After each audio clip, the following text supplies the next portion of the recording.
አዋቂ ከበረሃ የመጡ አባት የበቁ አባት ነው የሚባለው የበከታ አጋንንት ሁሉ። የሚገርመው እነዚህ ሾታ ላይ ይሉታል። ሁለቱም ሄዶ ንስሐ ገብቶ መጠመቅ ነው። ወንዱም ላይ ሊሆን ይችላል።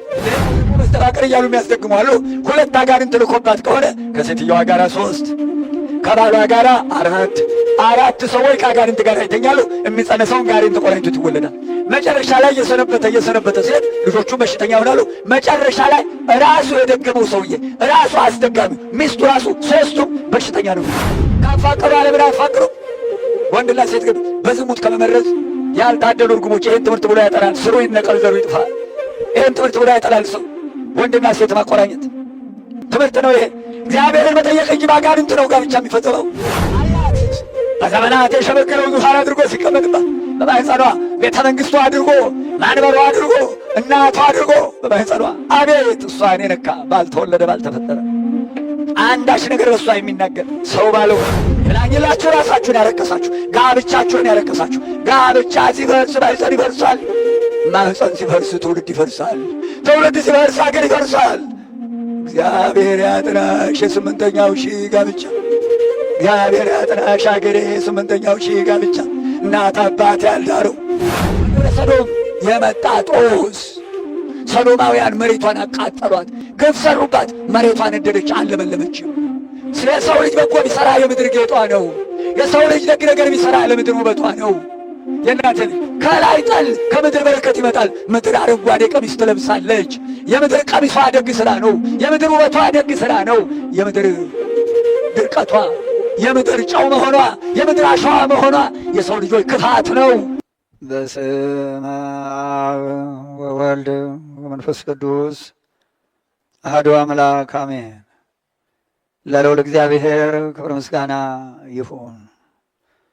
የልዑል ባለሟሎች እግዚአብሔር ያደላችሁ በቸርነቱ መርጦ የሾማችሁ በመንፈስ ቅዱስ ያከበራችሁ ንጹሐን አገልጋዮቹ ውድ አባቶቻችን አየንተ እግዚአብሔር ካህናት ከያላችሁበት እንደየክብራችሁ እንደየማረጋችሁ በረከታችሁን ያድለን እግዚአብሔር።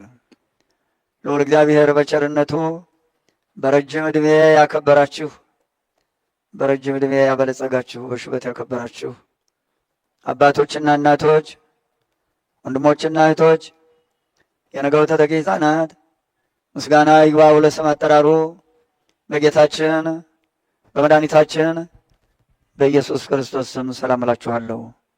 እንደምን አመሻችሁ ወገኖቼ፣ እንደምን ሰነበታችሁ? በቸርነቱ የጠበቀን እችን ዕድሜ ያደለን ዛሬው ዕለት ያደረሰን ከማናውቀው አደጋ የሰወረን ልዑል አምላካችን እግዚአብሔር ክብር ምስጋና ይድረሰው። ወገኖቼ ዛሬ ከተወለደ ዛሬ የሞተ ይሻላል። ምሳሌነት የለንም። መጥቶ ምንድን ነው የሚማረው? ምሳሌ መሆን አልቻልንም።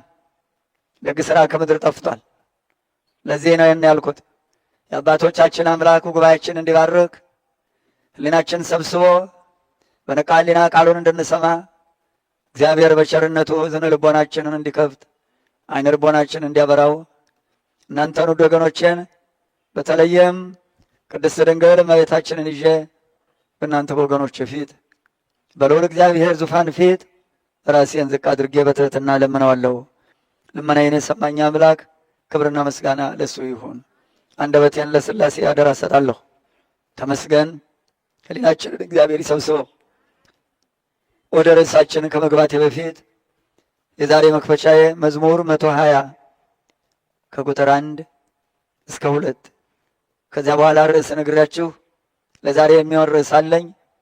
ባለፈው ጀምረነው የነበረውን ርዕስ ለዛሬ አቁሜዋለሁ። ያም ርዕሳችን የሰማውን ሰው ሁሉ 2 ጆሮቹን ጨው የሚያደርግ ነገር አንድ ነገር በእስራኤል ላይ አደርጋለሁ ያለውን ሳምንት እንቀጥለዋለን። ዛሬ በአዲስ ርዕስ ነው የምንገናኘው።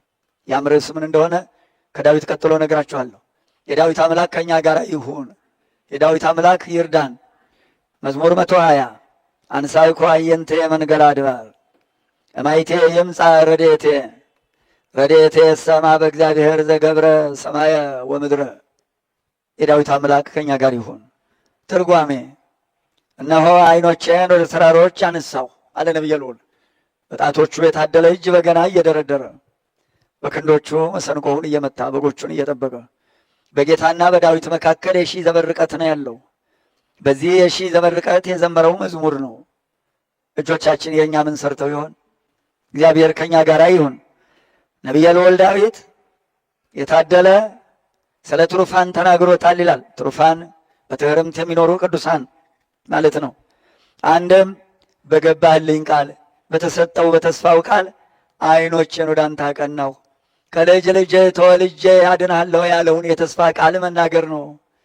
ጌታ አይዋሽምና እንኳን እሱ አባቶቻችን ውሸትን ላለመናገር ከልጅ በላይ ሀብት የለም። መድኃኔ ዓለምም የባለ ጸጋ ምን ለማዳን ያደረገው የከፈለው ዋጋ ተከፍሎብናል። ስጋውን ቆርሶልናል፣ ደሙን አፍስሶልናል፣ እንዲህ ሆኖልናል። እኛን ከፍ ለማድረግ ተው ይሰማን። ስጋው ደግሞ ያልተቀበላችሁ ሰዎች እግዚአብሔር ያጠናችሁ። ትጠኑ ይሆን? ሰው አሁን በዚህች ምሽት አሁን እዚሁ እንዳለን ዓለም ቢያሳልፋል አሁን እዚህ እንዳለን ብንሞት ደብረ ዘይትን አላነበባችሁትም? ያን መጽሐፍ ያነበባችሁት ከዓይን ጥቅሻ ከጥይት የፈጠነ ባለበት ዘፍ ጠብ በተቀመጠበት ጎርሶ ሳይጎርስ ጎርሶ ሳይ ጠብ ጠብ እዚህ ቦታ አመመኝ ወጋኝ ቆረጠኝ ጠብ። ይሄ ነው እኮ የሚቀጥለው። ተው ስጋው ደግሞ ያልተቀበላችሁ ሰዎች፣ ተው ስጋው ደግሞ ያልተቀበላችሁ ንስሐ ያልገባችሁ ሰዎች ዋጋ ተከፍሎብናል። እግዚአብሔር ይሁናችሁ።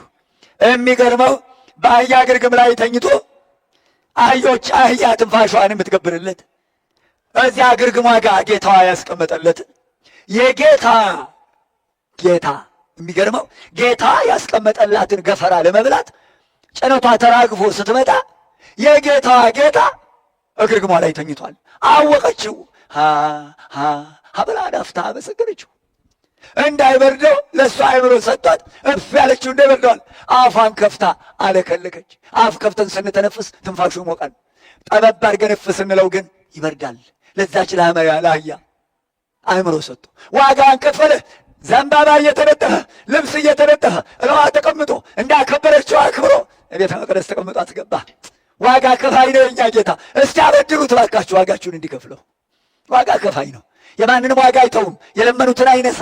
የኔ ጌታ ያው ሥጋ ለብሶ ምን ያህል አዳም እንደተዋረደ ነው እኮ የሚያመለክተው። የአህያ ግርግም ላይ መተኛቱ፣ መጠቅለያ ጨርቅ ማጣቱ የአዳምን ድህነት ነው እኮ የሚናገረው። ምን ያህል እንዳደህየን በፍጡር እጅ መውደቅ፣ በጨካኝ እጅ መውደቅ ምን ያህል ድህነት እንደሚያመጣ ልብ በሉና ይሁት። ፍጡር ጨካኝ ነው። ከመጨካከን ይሰውረን መድኃኔዓለም ክርስቶስ፣ ከመጨካከን ይሰውረን። በገዛችሁ ትእዛዙን አፍርሶ እዚህ ጨካኝ እጅ ላይ ወደቀ አባታችን አዳም። አሁንም ሕጉን አናፍርስ፣ በጨካኝ ፍጡር እጅ እንዳንወድቅ፣ በጨካኝ እጅ እንዳንወድቅ እባካችሁ ኃጢአት እንስራ፣ ንስሐ እንግባ፣ እንመለስ። ይመለሳል እግዚአብሔር አምላክ። ወገኔ አስተውሉ።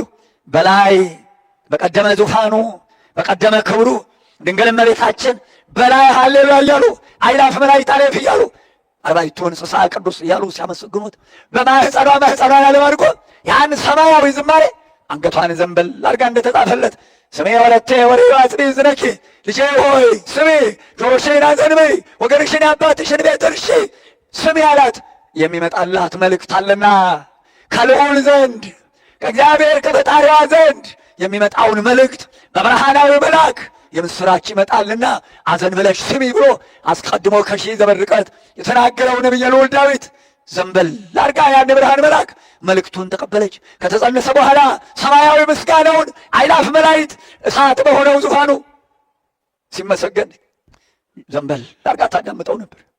የሚገርመው አህያ ግርግም ላይ ተኝቶ በማኅፀኗ 9 ወር ከ5 ቀን አእላፍ መላእክት 24ቱ ካህናተ ሰማይ 40ቱ እንስሳ ሲያመሰግኑት ትሰማ ነበር። የታደለኝ ፍጥረት።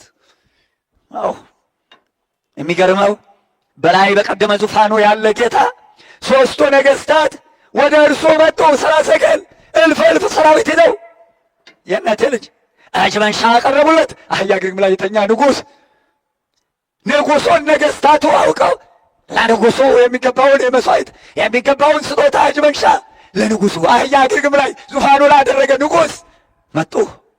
ተነገሯቸው። 3ቱም ኢትዮጵያውያን የተወለዱት ጎጃም ዠረደሽት ቅድመ አያታቸው ከ152 ዓመት በኋላ በሰሌዳ ኮከብ ያየውን ስሎላቸው እሱ ሲነገራችሁ ከርሟል። የታደለች ሀገር አህያ ግርግም ላይ ተኝቶ ስጦታ አቀረበችለት። ሰገደችለት ኢትዮጵያ። ዛሬ አይደለም ኢትዮጵያን የምታውቀው፣ እጅ መንሻ ሦስቱ ነገሥታት አህያ ግርግም ላይ ያለ አህያው ትንፋሽ የሚገብሩለት ጠቅር በጠቅላይ ያጣ ንጉሥ ከገነት ሥጋ በለበሰ ክፉ መንፈስ ክፉ መልአክ የወደቀውን አዳም ንጉሥ ነው እኮ የገነት ንጉሥ የገነት ንግሥት ወድቀው ነበረ። ንጉሡ እነሱ እንደወደቁ ወድቆ እነሱን ለማንሳት ንጉሥ በአህያ ግርግም ላይ ሆነው ነገሥታት 2 ዓመት ተጉዘው እጅ መንሻ አመጡለት። አምላክነቱን ተረድተው ሰገዱለት በአህያ ግርግም ላይ።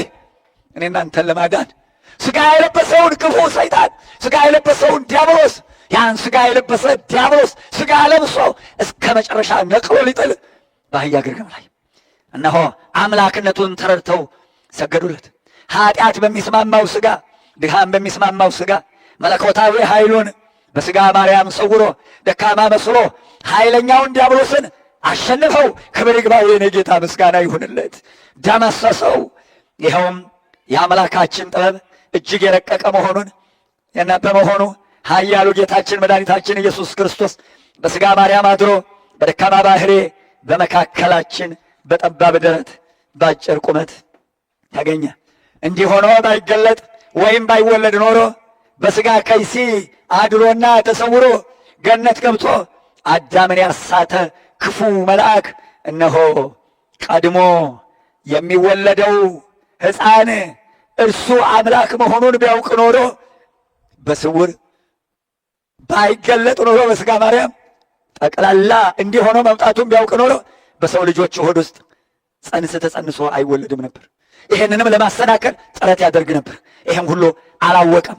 የእኛ ጌታ ግን እነሆ ይሄ መሆኑን አላወቀም፣ ተሰወረበት። ቢያውቅ ኖሮ በሸሸ ነበር፣ በጠፋ ነበር። አላወቀም። ምስጋና ይግባው። እሱ ያልገለጸለት የእሱን ጥበብ ማንም ሊያውቅ አይችልም። ለዚህ ነው የእኛ ጌታ በትንቢት እንደተነገረለት ልዕልናውን በትሕትና ልብ አድርጉ፣ እነሆ ልዕልናውን በትሕትና ሰውሮ እነሆ አሁንም ልዕልናውን በሥጋ ማርያም ሰውሮ በጠባብ ደረት በአጭር ቁመት ተወስኖ ወደዚህ ዓለም የመጣው ስለዚህ ነው። አስተውሉ። መወለዱን በዚህ ምዕራፍ በግልጽ የተናገረ ኢሳይያስን በሰባተኛው ምዕራፍ ቁጥር 14 ድንግል በድንግልና ጸንሳ በድንግልና ትወልዳለች ብሎ በመናገሩ እንደገና ትንቢተ ኢሳይያስ 9:6-7 እነሆ ወንድ ላይ ተሰጥቶናል፣ ሕፃን ተወልዶልናል፣ አለቅነቱ ጫንቃው ላይ ነው፣ ኃያል አምላክ ብሎ በመናገሩ በመጋዝ አስተርትሮታል ኢሳይያስ። ሌሎች የተናገሩ ነቢያትን ሁሉ አሳዶ አደጋ ደርሶባቸዋል። ለምን ትንቢቱን ተናገሩ ብሎ እመቤታችን መጽነቷን ቢያውቅ ኖሮ እነሆ በገዛ ሕፃናት ከሴት መወለዱን ቢያውቅ ኖሮ ሰይጣን ሳጥናኤል ያክፉ መንፈስ ማንም ጸንሶ አይወልድም ነበር። አሁንም እኮ እንዳቅሚቴ እናቴ ልጅ አግብተው እየበጠበጠባቸው በ7 ቀን በ7 ሳምንት በ7 ወር እየበጠበጠባቸው የሚጨነቁ እህቶች አሉ። የሚገርማችሁ ወንዱም ሴቱም ባልና ሚስቶቹ ሁለቱም ናቸው መጠመቅ ያለባቸው። እነዚህ ጋኔን ሳቢዎቹ እነዚህ ሟርተኞቹ አሁን እንኳን እንዲህ መባል ቀርቷል። አዋቂ ከበረሃ የመጡ አባት እንዲህ በቁ አባት ነው የሚባለው የበከታ ጋኔንት ሁሉ። የሚገርመው እነዚህ ሾታ ላይ ይሉታል። ሁለቱም ሄዶ ንስሐ ገብቶ መጠመቅ ነው። ወንዱም ላይ ሊሆን ይችላል። ሴቷ ላይ ስለተበጠበጠ ብቻ አይደለም። ይህን እንድታውቁት ወንዱ ላይ መሆኑ እንዲያደርግ ይችላል። ወገኖቹ፣ ቤተሰቦቹ ዛር ይገብሩ እንደሆነ ዛር የሚገብሩ ሰዎች መቼም መዘዘኞች ናቸው። ይሄ ክፉ መንፈስ ነው። ይሄ ዛር የሚባለው እነዚሁ ጋኔን ሳቢዎቹ ያወጡለት ስም ነው። አዳልሞት ይብለውታል፣ ብር አለንጋ ይሉታል፣ ወሰንገፍ ይሉታል፣ እሱ እንደው ዲያብሎስ ነው። ጨንገር ይሉታል፣ አዶ ከብሬ ይሉታል፣ ጠቋር ይሉታል። የሚገርማችሁ ያ ዘራቸውን እየቆጠረ የሚመጣ ሰይጣን ትዳር በያዘ ጊዜ ወልዳ እንዳትስም በማህፀኗ እንዳይጸነስ ቢወለድ በ7 ቀኑ በ7 ሳምንቱ በ7 ዓመቱ በ7 ወሩ ይገለዋል። ክፉ መንፈሱ እንዲህ እየበጠበጠ ይጨርስ ነበር። አሁንም እያወከ ነው ያለው ልላችሁ ነው። ለዚህ መድኃኒቱ እግረ መንገዱን የተጨነቀ ሊኖር ይችላል። ሁለቱም እየተጠመቁ ነው እንጂ አትወልድምና ይበጠበጥባታል፣ አትጸንስም፣ ለመውለድ አትችልም ብሎ ሴቷን ማባረር አይቻልም። ወንዱ ላይ ሊሆን ይችላል። ሁለቱም ንስሐ ገብተው ስጋው ደሙ እየተቀሙ መጀመሪያውኑ ጋብቻው በስጋው ደሙ ተደርጎ ቢሆን ኖሮ ይሄ ሁሉ ጣጣ የለም። ወላጅ ድሮት ቢሆን ኖሮ ይሄ ሁሉ ጣጣ የለም። ሌላው ደግሞ መስተፋቅር እያሉ የሚያስደግሙ አሉ። 2 አጋንንት ልኮባት ከሆነ ከሴትየዋ ጋር 3 ከባሏ ጋር 4 ሰዎች ከአጋንንት ጋር ይተኛሉ። የሚጸነሰውን ጋኔን ተቆራኝቶት ይወለዳል። መጨረሻ ላይ እየሰነበተ ሲሄድ ልጆቹ በሽተኛ ይሆናሉ። መጨረሻ ላይ ራሱ የደገመው ሰውዬ ራሱ አስደጋሚው ሚስቱ ራሱ 3ቱም በሽተኛ ነው የሚሆኑት። ይንተው ሶስቱም በሽተኛ ነው የሚሆኑት። የሚወለደው አይረባም፣ ጋኔን የተቆራኘው ነው የሚሆነው። እግዚአብሔር የላቸው ካፋቀሩ ዓለምን አይፋቀሩ። ወንድና ሴት ግን በዝሙት ከመመረዝ ያልታደሉ እርግሞች ይህን ትምህርት ብሎ ያጠራል። ስሩ ይነቀል ዘሩ ይጥፋ። ይህን ትምህርት ብሎ ያጠላል። ሰው ወንድና ሴት ማቆራኘት ትምህርት ነው ይሄ። እግዚአብሔርን መጠየቅ እንጂ ባጋንንት ነው ጋብቻ የሚፈጽመው። እግዚአብሔር ያጥናሽ። በንባብ እጨርሰዋለሁ። እነሆ አስተውሉ፣ ጌታ መወለዱን ትንቢት የተናገሩትን ሁሉ መከራ ደርሶባቸዋል ሰይጣን። እነሆ የእኛ ጌታ የማይጠረጠረው አምላክ በቀነ ቀጠሮ ሁሉን አድርጎታል። እነሆ ድል በተመታ ጊዜ ዲያብሎስ ክፉ ሰይጣን ይህ የሰው ሥጋ ለብሶ ያዋረደኝ የጣለኝ 5500 ዘመናት ሙሉ የሰበሰብኩትን የሰው ዘር የነጠቀኝ ማን ነው በማለት ሲሸበር ሲደነፋ ሲታወቅ በመስቀሉ ላይ በቀራንዮ የእኛ ጌታ በተሰቀለ ጊዜ ተናግሯል ብለው አባቶች አስተምረውናል። ድንግል እመቤታችን ለቅዱስ ገብርኤል እንደ ቃልህ ይደረግልኝ ባለች ጊዜ ታውቁታላችሁ። የልዑል ኃይል ይጋርድሻል፣ መንፈስ ቅዱስ አንቺ ላይ ያድራል፣ ኃይለ ልዑል ወልድ በማኅፀንሽ ይወሰናል፣ ስሙንም ኢየሱስ ትዪዋለሽ፣ ደስ ይበልሽ፣ እነሆ ደስታ ይገባሻል እያለ ሲያበስራት፣ እነሆ ወንድ ልጅ ትወልጃለሽ፣ ስሙን አማኑኤል ትዪዋለሽ ብሎ ሲላት፣ ይህ እንዴት ሊሆን ይችላል? እኔ ወልድ አላውቅም አለችው። እስመ አልቦ ነገር ዘይሳነው ለእግዚአብሔር ሲላት፣ እነሆ እንደ ቃልህ ይደረግልኝ የባለችው ጊዜ ይላላ ያን ሲያመጣው ነው። እነሆ እንደ ቃልህ ይደረግልኝ ባለች ጊዜ ወልደ እግዚአብሔር አካላዊ ቃል ጌታችን መድኃኒታችን ኢየሱስ ክርስቶስ በማኅፀኗ ተወሰነ። ክብር ይግባው። አባታችን አዳም በመከረ ከይሲ ያመጣውን ያጣውን ሹመት ያጣውን ጸጋ ልጅነትና አምላክነት ጌታችን በማኅፀኗ ሲወሰን እነሆ ወይንም በማኅፀኗ ሲወሰን አዳም አባታችን ባለሙሉ ተስፋ ሆኗል። እኛንም ተስፋችንን ያለምልመው። እናታችን ሔዋን ስውሩ ሰይጣንን እሺ ባለች ጊዜ በቅጽበት የተወሰደው ጸጋዋ ድንግል እመቤታችን ደግሞ ቅዱስ ገብርኤልን እነሆኝ የጌታ ባሪያው እንደ ቃልህ ይደረግልኝ ባለችበት ቅጽበት የእኛ ጌታ አዳምን ባህሪ አድርጎ የባህሪ አምላክ በማኅፀኗ ጸንቷል። የእርሷን ቃል ምክንያት አድርጎ ወልደ እግዚአብሔር ቃል ክርስቶስ የሰው ልጅ ሆነ። የሰው ልጅም የልዑል እግዚአብሔር ልጅ ሆነ። አምላክ ሰው ሆነ፣ ሰው አምላክ ሆነ። አምላክ ወሰብ ምስጋና እስከ ዘላለሙ ድረስ ለእርሱ ይሁን። ድንግል እመቤታችን የመልአኩን ቃል ሰምታ መልስ ሰጥታ መልአኩን በመለሰችለት ጊዜ እነሆኝ የጌታ ባሪያው እንደ ቃልህ ይሁንልኝ ኮነኒ በከመ ትቤለኒ ባለች ጊዜ በዚያች ቅጽበት በግብረ መንፈስ ቅዱስ እንበለ ዘር ከሥጋዋ ሥጋ ከነፍሷ ነፍስ ነስቶ በገዛ ሕፃናት በማኅፀኗ ተወሰነ። ነቢየ ልዑል ዳንኤል እንዲህ ብሎ ተናግሮታል። እነሆ የእናቴ ልጅ መልአኩ ወሬኮ እስከ አንበሩ መንበረ ዙፋኖች እስኪዘረጉ ድረስ አየሁ። ዙፋኖች ያለው ነቢያትንና ሐዋርያትን ካህናትን፣ ይኸውም የእግዚአብሔር መንፈስ ቅዱስ አድሮባቸው ወንጌልን እስኪያስተምሩለት ድረስ ዙፋን አላቸው። የቃሉ ዙፋኖች ናቸውና። አይ ምስጢር! አንድም ጊዜው ወንጌል የሚሰበክበት መድረሱን መናገር ነው። አንድም በደብረ ጽዮን ንጹሐን ሐዋርያት በዛ በጽርሐ ጽዮን አዳራሽ መንፈስ ቅዱስ በእነሱ ወርዶ ያ ጊዜ ደርሶ መንፈስ ቅዱስ እነሱ ዙፋኑ አድርጎ ወንጌል የሚያስተምር መሆኑን መናገር ነው። አንድም በዘመናት የሸመገለው ቡሬ መዋዕል በዙፋኑ እስኪቀመጥ ድረስ ደርሼ አየሁ። ትንቢተ ዳንኤል 7:9-13 ቁጥር ዙፋን እስኪዘረጋ ድረስ አየሁ። በዙፋኑ እነሆ የዘመናት ሽማግሌ ተቀመጠ።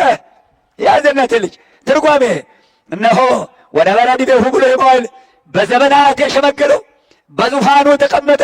ቡሬ መዋዕል የተባለ ጌታችን መድኃኒታችን ኢየሱስ ክርስቶስ በዙፋኑ ተቀመጠ አለ።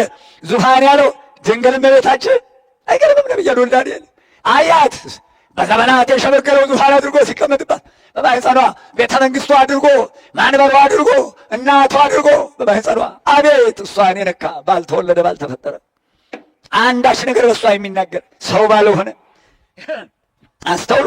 ዙፋን ያለው ድንግል እመቤታችንን ነው። በዘመናት የሸመገለው በዙፋኑ ተቀመጠ ማለቱ በጊዜው ጊዜ የእኛ ጌታ ከሥጋዋ ሥጋ ከነፍሷ ነፍስ ነስቶ እሷን ዙፋኑ አድርጎ በማኅፀኗ ማደሩን መናገር ነው። ክብር ይግባው ለመድኃኔዓለም ለዘላለም። ወልበሱ ጻዕዳ ከመ በረድ እነሆ የዘመናት ሽማግሌ አለው፣ ልብሱም እንደ በረዶ ነጭ ነው። አቤት አቤት አቤት አቤት! ትዝ ይላችኋል ደብረ ታቦር። እነሆ በፊታቸው ተለወጠ፣ ልብሱም ነጭ ሆነ። ክብር ምስጋና ይድረሰው የኔ ጌታ፣ ከደብረ ታቦር ያደርሳችሁ። ተለወጠ በፊታቸው፣ ልብሱም ነጭ ሆነ።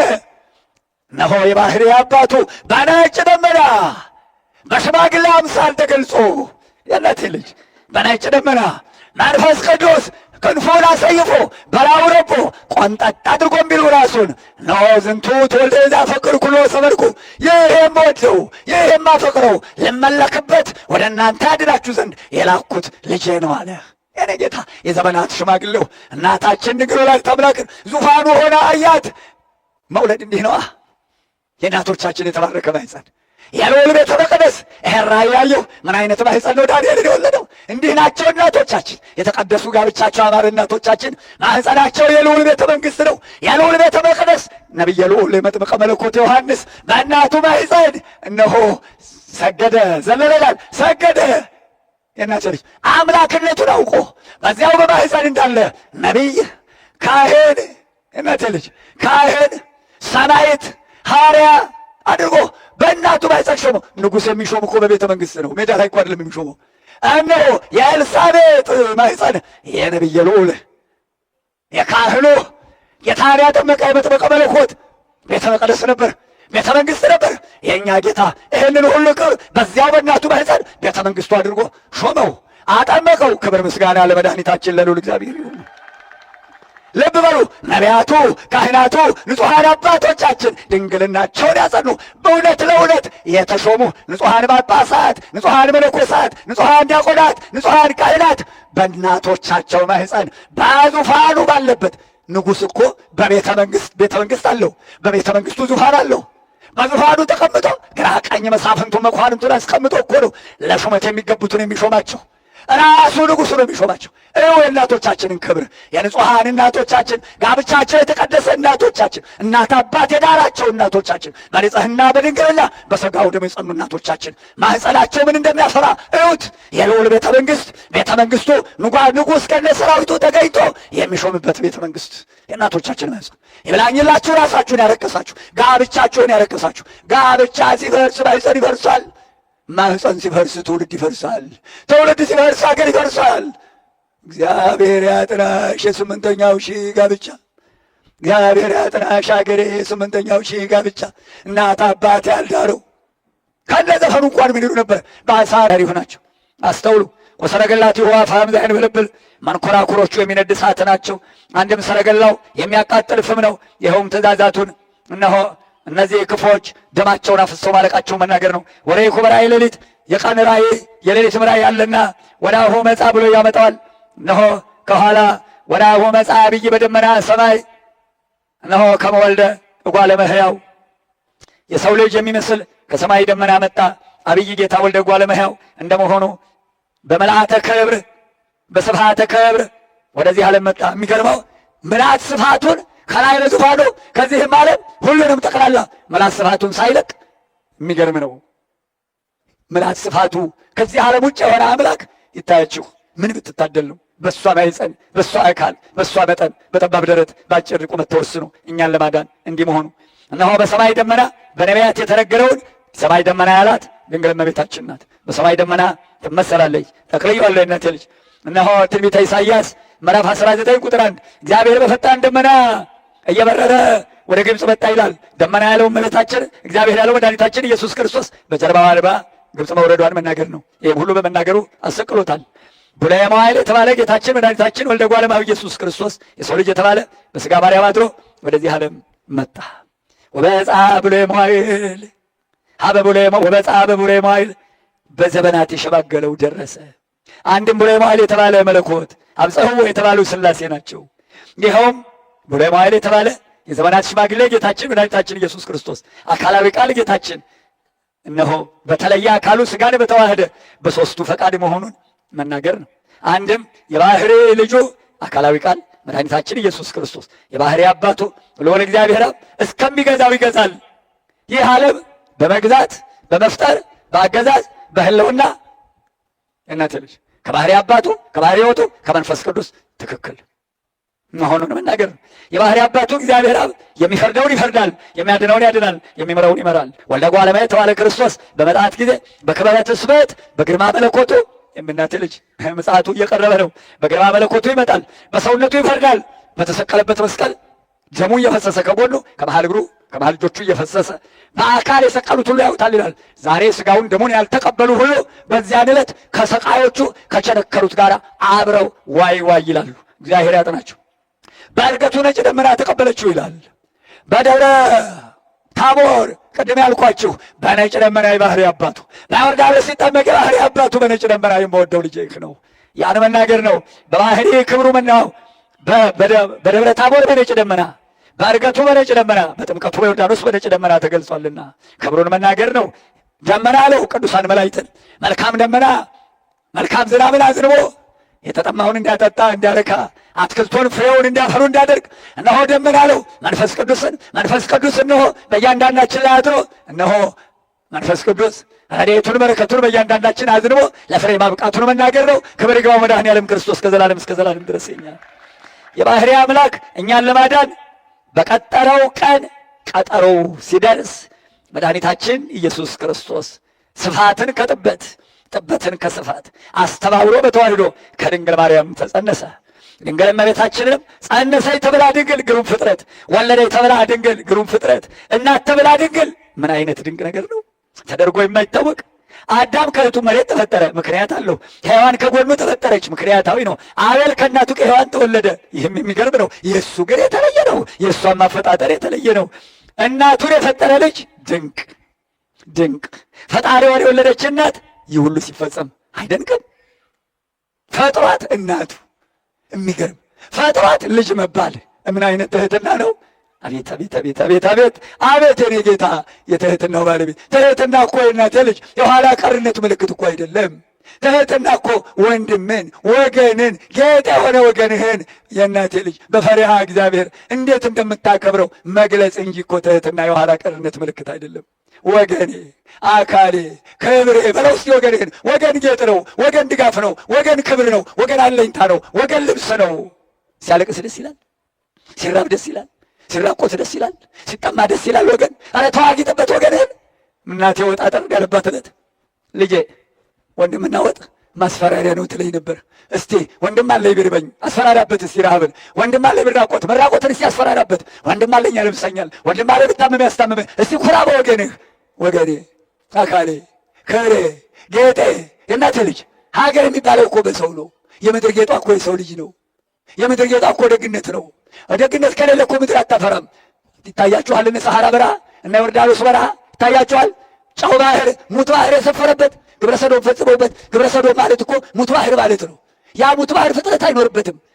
አትክልት ቢያጠጡት አይበቅልም፣ ያቃጥለዋል። እነዚህ እኮ አይወልዱም፣ የደረቀ እንጨት ስር የላቸው። ውሃ ብታጠጡት እኮ የደረቀ እንጨት በቁም ይበሰብሳል እንጂ እኮ ፍሬ አያፈራም፣ ቅጠል አያወጣም፣ ቅርንጫፍ የለውም፣ አያቆጠቁጥም። ክፉ ሰሩባት፣ ይኸው ነዳጅ ይፈላበታል። ዛሬ ይኸው ሙት ባህር ተኝቶበታል። ኢየሩሳሌም ሄዳችሁ አይታችሁታል። ብረት ያንሳፍፋል፣ ድንጋይ ያንሳፍፋል፣ ሰው ያንሳፍፋል። ዶሮ ላባና ጥጥ ይሰምጣል። ሙት ባህር በግብረ ሰዶም የመጣ ጦስ ሰዶማውያን መሬቷን አቃጠሏት፣ ግፍ ሰሩባት፣ መሬቷን እደደች፣ አልለመለመችም። የሰው ልጅ በጎ ቢሰራ የምድር ጌጧ ነው። የሰው ልጅ ደግ ነገር ቢሰራ ለምድር ውበቷ ነው። የእናንተ ልጅ ከላይ ጠል ከምድር በረከት ይመጣል። ምድር አረንጓዴ ቀሚስ ትለብሳለች። የምድር ቀሚሷ ደግ ስራ ነው። የምድር ውበቷ ደግ ስራ ነው። የምድር ድርቀቷ፣ የምድር ጨው መሆኗ፣ የምድር አሸዋ መሆኗ የሰው ልጆች ክፋት ነው። ክፉ አትሆኑ፣ አይጠቅማችሁም። ክፋት ዕድሜ ያሳጥራል፣ ዘር ያጠፋል፣ አይጠቅምም። በኋለኛውም ከባድ ፍዳና ሲኦል ገሃነመ እሳት የዘላለም ሞት ነው የሚጠብቃችሁ። የእናቴ ልጅ አስተውሉ። አዎ የእናቴ ልጅ ፈጣሪዋን የወለደች እናት